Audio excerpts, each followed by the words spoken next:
This is a story about a world obsessed with stuff. It's a story about a system in crisis. We're trashing the planet, we're trashing each other, and we're not even having fun.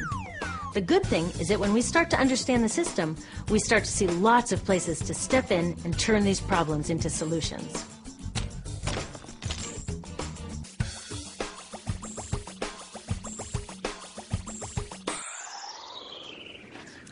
The other day, I couldn't find my computer charger. My computer is my lifeline to my work, my friends, my music. So I looked everywhere, even in that drawer where this lives. I know you have one too, a tangle of old chargers, the sad remains of electronics past. How did I end up with so many of these things? It's not like I'm always after the latest gadget. My old devices broke or became so obsolete I couldn't use them anymore. And not one of these old chargers fits my computer. Ugh! This isn't just bad luck. It's bad design. I call it design for the dump. Design for the dump sounds crazy, right? But when you're trying to sell lots of stuff, it makes perfect sense. It's a key strategy of the companies that make our electronics. In fact, it's a key part of our whole unsustainable materials economy. Design for the dump means making stuff to be thrown away quickly. Today's electronics are hard to upgrade, easy to break, and impractical to repair. My DVD player broke and I took it to a shop to get fixed.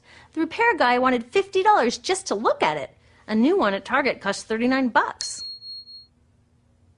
In the 1960s, Gordon Moore, the giant brain and semiconductor pioneer, predicted that electronics designers could double processor speed every 18 months. So far, he's been right.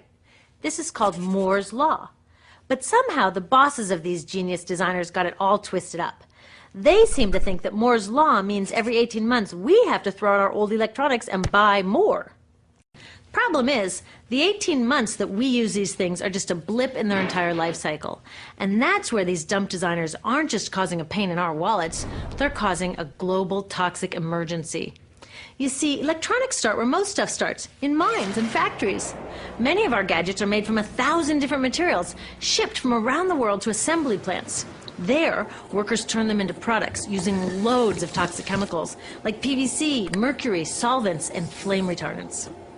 Today, this usually happens in far-off places that are hard to monitor, but it used to happen near my home in Silicon Valley, which, thanks to the electronics industry, is one of the most poisoned communities in the U.S.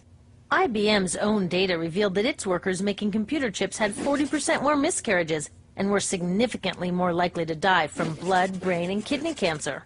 The same thing is starting to happen all around the world. It turns out the high-tech industry isn't as clean as its image. So, after its toxic trip around the globe, it lands in my hands. I love it for a year or so, and then it starts drifting further from its place of honor on my desk or in my pocket. Maybe it spends a little time in my garage before being tossed out.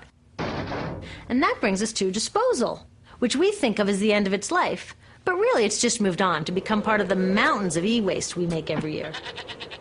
Remember how these devices were packed with toxic chemicals? Well, there's a simple rule of production. Toxics in, toxics out. Computers, cell phones, TVs, all this stuff is just waiting to release all their toxics when we throw them away. Some of them are slowly releasing this stuff even while we're using them. You know those fat old TVs that people are chucking for high-def flat screens? They each have about 5 pounds of lead in them. Lead, as in lead poisoning. So, almost all of this e-waste either goes from my garage to a landfill, or it gets shipped overseas to the garage workshop of some guy in Guiyu, China, whose job it is to recycle it. I've visited a bunch of these so-called recycling operations. Workers without protective gear sit on the ground smashing open electronics to recover the valuable metals inside and chucking or burning the parts that no one will pay them for. So while I'm on to my next gadget, my last gadget is off poisoning families in Guiyu or India or Nigeria. Each year we make 25 million tons of e-waste, which gets dumped, burned, or recycled. And most recycling is anything but green. So are the geniuses who design these electronics actually evil geniuses? I don't think so, because the problems they're creating are well hidden even from them. You see, the companies they work for keep these human and environmental costs out of sight and off their accounting books. It's all about externalizing the true costs of production. Instead of companies paying to make their facilities safe, the workers pay with their health. Instead of them paying to redesign using fewer toxics, villagers pay by losing their clean drinking water. Externalizing costs allow companies to keep designing for the dump. They get the profits and everyone else pays. When we go along with it, it's like we're looking at this toxic mess and saying to companies, you made it, but we'll deal with it. I've got a better idea. How about you made it, you deal with it? Doesn't that make more sense? Imagine that instead of all this toxic e-waste piling up in our garages or in the streets of Guayu, we sent it to the garages of the CEOs who made it. You can bet that they'd be on the phone to their designers pretty fast demanding they stop designing for the dump. Making companies deal with their e-waste is called extended producer responsibility, or product take-back. If all these old gadgets were their problem, it would be cheaper for them to just design them longer lasting, less toxic, and more recyclable in the first place. They could even make them modular so that when one part broke, they could just send us a new piece instead of taking back the whole broken mess. Already take-back laws are popping up all over Europe and Asia. In the US, many cities and states are passing similar laws. These laws need to be protected and strengthened. It's time to get these brainiacs on our side. With take-back laws and citizen action to demand greener products, we can start a race to the top where designers compete to make long-lasting, toxic-free products. So let's have a green Moore's Law. How about the use of toxic chemicals will be cut in half every 18 months? The number of workers poisoned will decline at an even faster rate. We need to give these designers a challenge they can rise to and do what they do best: innovate.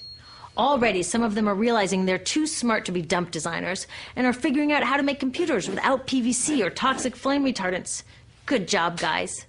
But we can do even more.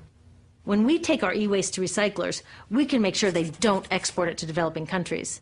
And when we do need to buy new gadgets, we can choose greener products.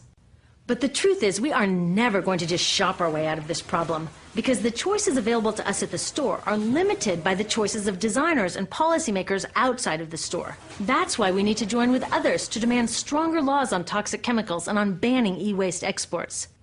There are billions of people out there who want access to the incredible web of information and entertainment that electronics offer. But it's the access they want, not all the toxic garbage.